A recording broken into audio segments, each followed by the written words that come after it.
जय हिंद दोस्तों, आपका स्वागत है IQGS सेंटर में। इससे पहले कि हम लोगों ने क्लास में देखा मोहम्मद गौरी और भीम बघेल के बीच लड़ाई हुई, जिसमें भीम बघेल जीत जाता है और ये मोहम्मद गौरी जो है हार जाता है। मोहम्मद गौरी को भीम बघेल ने जाने दिया, बोला कि मैं निहत्थों पे वार नहीं करूँगा, पीठ पे वार मैं कभी नहीं करता। यहाँ पे जो है मोहम्मद गौरी को छोड़ देता है। इसके बाद ये जो मोहम्मद गौरी है अब ये क्या करेगा, पृथ्वीराज चौहान के ऊपर अटैक करेगा। तो थोड़ा सा हम लोग पृथ्वीराज चौहान के बारे में जान लेते हैं कि ये कहाँ राज किया करते थे और इनका राज्य स्थल कौन सा था। ये जो आप लोग राजस्थान का नक्शा देख रहे हैं, यहीं एक अजमेर जगह हुआ करती थी। अजमेर जगह में ये पृथ्वीराज चौहान जो है राज्य करने का काम कर रहे थे। इसके बाद ये जो वो मोहम्मद गौरी है तो ये आता है और पृथ्वीराज चौहान के ऊपर हमला कर देता है। ये जो पृथ्वीराज चौहान थे तो ऐसे वैसे नहीं थे कि मतलब इन्हें कोई भी हरा सकता था। पृथ्वीराज चौहान के अंदर इतनी ताकत थी कि ये चाहते तो पूरे भारत को जीतने की इनके अंदर क्षमता थी। लेकिन यहाँ के जो राजपूत हुआ करते थे तो उनको अपने जहाँ पे अभी हैं उससे ज़्यादा इनको लेने से कोई मतलब नहीं है। इनका साम्राज्य विस्तार करने का कोई मूड ही नहीं रहा करता, जितने में है उतने में ही ये खुश रहा करते थे। तो अब क्या होता है कि जो 1191 में जो मोहम्मद गौरी है अब वो क्या करेगा, पृथ्वीराज चौहान के ऊपर हमला कर देगा। तो पृथ्वीराज चौहान जो है तो इन दोनों के बीच में अच्छे युद्ध देखने के लिए मिला। मतलब दोनों के ना कोई कम था ना तो कोई ज़्यादा था। लेकिन यहाँ पे क्या होता है, पृथ्वीराज चौहान की जीत हो जाती है। पृथ्वीराज यहाँ चौहान जीत जाते हैं और ये जो मोहम्मद गौरी था वो हार जाता है। ये हार का सामना इसे दूसरी बार करना पड़ा। इससे पहले भीम बघेल से भी हार चुका था, लेकिन यहाँ पे क्या किया, फिर से पृथ्वीराज चौहान ने इसे एक और मौका दिया कि तुम जाओ, इस बार मैं तुम्हें छोड़ रहा हूँ, माफ़ कर रहा हूँ, अगली बार दोबारा कभी मत आना। तो अब यहाँ पे क्या होता है, अब थोड़ा सा पृथ्वीराज चौहान के बारे में थोड़ा सा और जानकारी ले लीजिए। इसके बाद इनका दूसरा युद्ध भी हम लोग करवाते हैं। तो ये क्या होता है कि ये कन्नौज नाम की जगह हुआ करती थी। कन्नौज नाम की एक जगह हुआ करती थी, जहाँ का राजा कौन हुआ करता था, जयचंद। जयचंद वहाँ का राजा हुआ करता था। तो जयचंद जो राजा हुआ करता था उसकी एक पुत्री थी जिसका नाम था संयोगिता। क्या नाम था उसका, संयोगिता। संयोगिता नाम की एक उसकी पुत्री हुआ करती थी। और एक जो पृथ्वीराज चौहान है और संयोगिता है, इनका सहयोग बस एक बार दिल्ली गए थे पृथ्वीराज चौहान भी और संयोगिता भी पहुंच गई। तो अब वहाँ पे दोनों का मेल जोल हो गया और आंखों ही आंखों में क्या हो गया, प्रेम हो गया। अब यहाँ पे तो भाई साहब पृथ्वीराज चौहान पागल हो गए इनके प्रेम में। अब आपस में नंबर ले लिए होंगे। अब मुझे क्या पता कि नंबर लिए कि नहीं लिए। तो यहाँ पे नंबर डिस्ट्रीब्यूट हुआ एक दूसरे का, मैसेज वैसेज होने लगे, बात होने लगी। तो इन दोनों का प्यार बढ़ता ही गया। अब यहाँ पे क्या होता है कि ये बात किसको पता चल जाती है, जयचंद को। जयचंद कौन था, संयोगिता का पिता था और कन्नौज का राजा था। संयोगिता के पिता को पता चल जाती है ये बात कि अरे मेरी पुत्री तो किसी से प्रेम करती है। तो अब यहाँ पे क्या होता है, अब पुत्री क्या करेगी, जाके अपने आप को खुद को दरवाजे के अंदर बंद कर लेगी और बंद करके रोएगी, बिलखेगी। अब क्या करेगा, हीरो कौन है यहाँ पे, पृथ्वीराज चौहान। अब यहाँ पे क्या होगा कि आएगा पृथ्वीराज चौहान और दरवाज़ा तोड़ के ले जाएगा, ऐसा नहीं होता। अब यहाँ पे क्या होता है, जयचंद क्या करता है कि एक स्वयंवर करवाता है। स्वयंवर के अंदर स्वयंवर होता है और स्वयंवर के अंदर पृथ्वीराज चौहान को जो है बुलाते इन लोग नहीं हैं। बाकी सारे राजा आ जाते हैं और पृथ्वीराज चौहान को यहाँ पे नहीं बुलाया जाता। अब यहाँ पे क्या करता है ये जो जयचंद रहता है, जयचंद क्या करता है कि पृथ्वीराज चौहान की एक प्रतिमा बनवाता है। सारे राजा खड़े होते हैं वहाँ पे, जहाँ पे सारे राजाओं की चप्पल रहती है वहाँ पे प्रतिमा को लगवा देता है ये जयचंद। अब जयचंद ने यहाँ पे गलती की कि पृथ्वीराज चौहान की जो प्रतिमा लगवाई, वो भी कहाँ पे, जहाँ पे सभी राजा अपना चप्पल या जूता जो भी उस टाइम पे पहनते रहे होंगे वो उतारने की जगह पे वहीं पे पृथ्वीराज चौहान की प्रतिमा बनवाता है।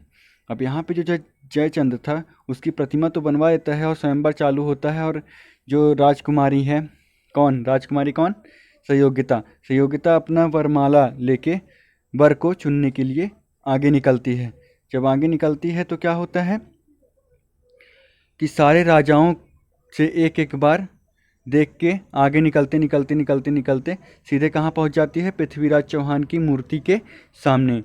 वहाँ पे पहुँचती है और क्या करती है, देखती है और उसको स्वयंवर का माला पहना देती है। बोलती है मेरे यही पति हैं, मैंने अपने दिल से इन्हीं को माना है। और ये बात किसे पता चल जाती है, पृथ्वीराज चौहान। पृथ्वीराज चौहान कहाँ का राजा था, राजस्थान का। राजस्थान के राजा को पता चलता है कि मुझे तो दिल से प्यार किया है सहयोगिता ने, अब तो मुझे उसे लेने जाना ही पड़ेगा। तो क्या करता है ये जो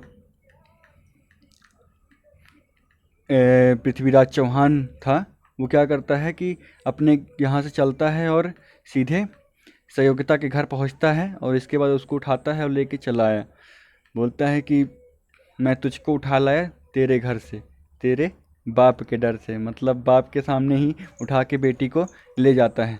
अब ये जो जयचंद्र था वो कभी भी पृथ्वीराज चौहान से जीत नहीं सकता था, इसलिए इसने क्या किया कि मोहम्मद गौरी को पत्र लिखवा के भेजा कि आओ आपका स्वागत है, आप पृथ्वीराज चौहान के ऊपर हमला करो और मैं आपका साथ दूंगा।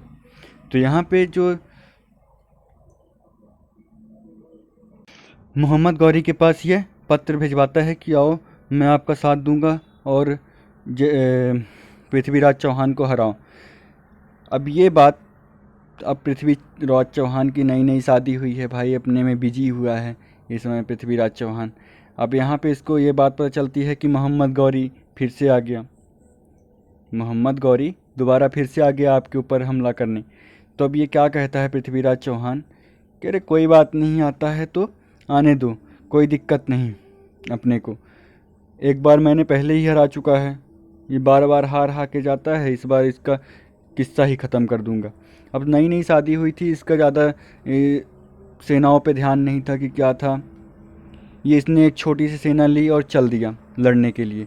तो अब यहाँ पे क्या करता है, जो तराइन का द्वितीय युद्ध था 1192 में तराइन का द्वितीय युद्ध होता है। तो वहाँ पे क्या करता है, ये जो मोहम्मद गौरी था वो बहुत दिमागी था। उसने क्या बोला कि एक काम करो पृथ्वीराज चौहान, रुको अभी मैं पहले अपने बड़े भाई से पूछ लेता हूँ, वो अफ़गानिस्तान में है, अभी पूछ लेता हूँ थोड़ा सा कि लड़ाई करनी है या फिर संधि करनी है।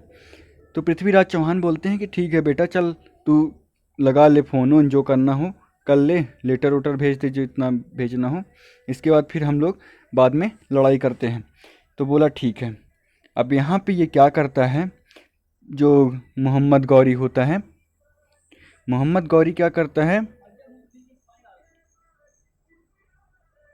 मोहम्मद गौरी जब पृथ्वीराज चौहान की सेना सोई रहती है तो ये क्या करता है, 4 बजे रात इन लोगों के ऊपर आक्रमण कर देता है। सोई सेना के ऊपर इन्होंने आक्रमण कर दिया। और जो ये पृथ्वीराज चौहान का एक घोड़ा था उसका नाम क्या था, नाट्य रंभा। घोड़े का नाम क्या था, पृथ्वीराज चौहान के घोड़े का नाम क्या था, नाट्य रंभा।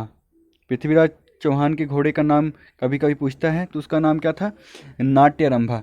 तो ये क्या करता है, जो मोहम्मद गौरी था वो एक घोड़ा पहले से ही अपने साथ लेके आया था जो एकदम सेम टू सेम किसके तरह दिखता था, नाट्य रंभा की तरह। तो क्या किया, ये नाट्य रंभा की जगह पे उस घोड़े को बांध दिया। वो जो घोड़ा था वो लड़ाई करने वाला नहीं था, वो घोड़ा डांस करने वाला था, नाचने वाला। तो अब क्या हुआ, 4 बजे इसके सेना पे आक्रमण हो गया। नई नई शादी हुई थी, बेचारा थका पहले से ही था पृथ्वीराज चौहान। तो अब बेचारा जैसे ही बाहर निकला और अपने घोड़े पे बैठा तो उसका घोड़ा चलने की जगह पे क्या करने लगा, नाचने लगा। और यहाँ पे क्या होता है, मोहम्मद गौरी जीत जाता है। और यहाँ पे कौन हार जाता है, पृथ्वीराज चौहान। पृथ्वीराज चौहान को बंदी बना लेता है मोहम्मद गौरी। अब यहाँ पे आगे चलते हैं। और यहीं से जब जीत जाता है, इसके बाद फिर 1193 में मोहम्मद गौरी ने अपनी राजधानी को दिल्ली में स्थानांतरित कर दिया, दिल्ली में बनाया। ठीक है। 1994 का जब समय आया तो यहाँ पे जयचंद्र नाम का जो व्यक्ति था, जयचंद्र ने किसका साथ दिया था, जयचंद्र ने किसका साथ दिया था, जो जयचंद्र रहता है वो किसका साथ देता है, मोहम्मद गौरी का इसने साथ दिया था जयचंद्र ने। तो ये जयचंद्र के ही ऊपर आक्रमण कर देता है। 1994 में चंद्रवार का युद्ध होता है और मोहम्मद गौरी इसे मार देता है। किसे मार देता है, जयचंद्र को हरा देता है, परास्त कर देता है युद्ध में। अब यहाँ पे एक और बहुत अच्छा क्वेश्चन बनता है। बख्तियार खिलजी ने बिहार पर आक्रमण किया। जो बख्तियार खिलजी रहता है ये सेनापति रहता है किसका, मोहम्मद गौरी का, और तक्षशिला और विक्रमशिला को तुड़वा देता है। जो तक्षशिला और विक्रमशिला थी वहाँ पे हम लोगों के बहुत सारे हिंदुओं के ग्रंथ थे। ये हिंदुओं से इतनी नफरत करता था बख्तियार खिलजी और मोहम्मद गौरी कि हम लोग के हिंदुओं के सारे जो हमारे ग्रंथ हुआ करते थे उसको फड़वा दिया, कुछ को जलवा दिया, ऐसे ही करके सारा इसने खराब कर दिया। कौन था जो तक्षशिला पे आक्रमण करता है, उसका नाम था बख्तियार खिलजी। 1205 में बख्तियार खिलजी ने बंगाल पर आक्रमण किया और लक्ष्मण सेन को हरा दिया। ये वाला भी क्वेश्चन बहुत ज़्यादा पूछा जाता है। बख्तियार खिलजी से ये दोनों क्वेश्चन थे। और देखिए जो 15 मार्च 1206 को खोखरों ने मोहम्मद गौरी की मतलब हत्या कर दी। तो ये जो बहुत सारे इतिहासकार ऐसा मानते हैं कि 15 मार्च 1206 को खोखरों ने मोहम्मद गौरी की हत्या कर दी। लेकिन उसी टाइम के एक बहुत प्रसिद्ध जो इतिहासकार थे, जो किसके दरबार में रहा करते थे, ये रहा करते थे पृथ्वीराज चौहान के दरबार में, चंद्रवरदाई। जो चंद्रवरदाई थे, इनकी जो एक पुस्तक थी उसका नाम था पृथ्वीराज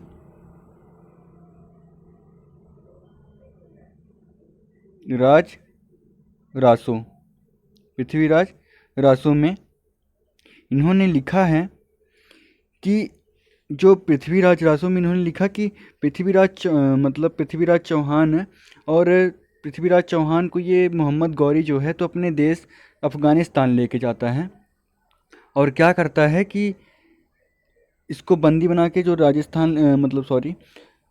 अफ़गानिस्तान लेके जाता है और वहाँ पे सामने खड़ा किया जाता है। किसको, पृथ्वीराज चौहान को सुल्तान के सामने, मतलब सुल्तान का मतलब मोहम्मद गौरी के सामने खड़ा किया जाता है और मोहम्मद गौरी के सामने ये खड़ा होता है पृथ्वीराज चौहान जस्ट सामने ही खड़ा रहता है और उसके सामने वो बोलता है कि तू मेरे सामने आँख नीचे करके देख। तो ये भी तो राजपूत ही था। इसने बोला कि मैं सर कटा सकता हूँ लेकिन कभी भी नीचे नहीं देख सकता, मैं आँखें नहीं झुका के देखूँगा, मैं और सीना चौड़ा करके और इसके सामने फेस टू फेस आँख से आँख मिला के देखने लगता है। तो इतने में ही इसको गुस्सा आती है। किसको गुस्सा आती है, मोहम्मद गौरी को, और इसके दोनों आँखें फुड़वा देता है पृथ्वीराज चौहान की। फिर कुछ दिन बाद ही क्या होता है कि एक प्रतियोगिता होती है, उसमें हांडी फोड़ने की प्रतियोगिता थी।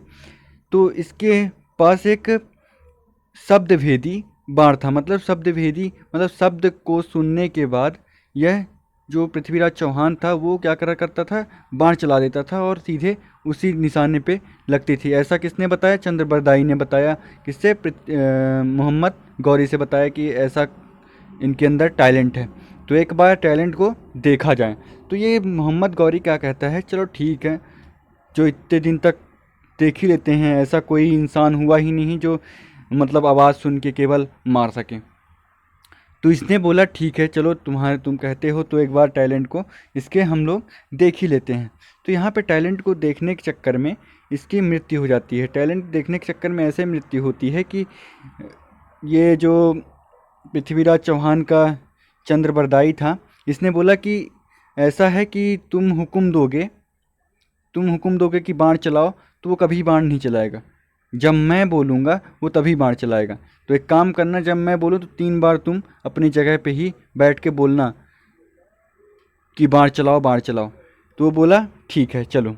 तो पृथ्वीराज चौहान के सामने ये बोलता है, 4 बाँस 24 गज, आंगुल अष्ट प्रधान, ता ऊपर सुल्तान है, चूके मत चौहान। ऐसा कहता है कौन? चंद्रबरदाई। 4 बाँस 24 गज, आंगुल अष्ट प्रधान, ता ऊपर सुल्तान है, चूके मत चौहान।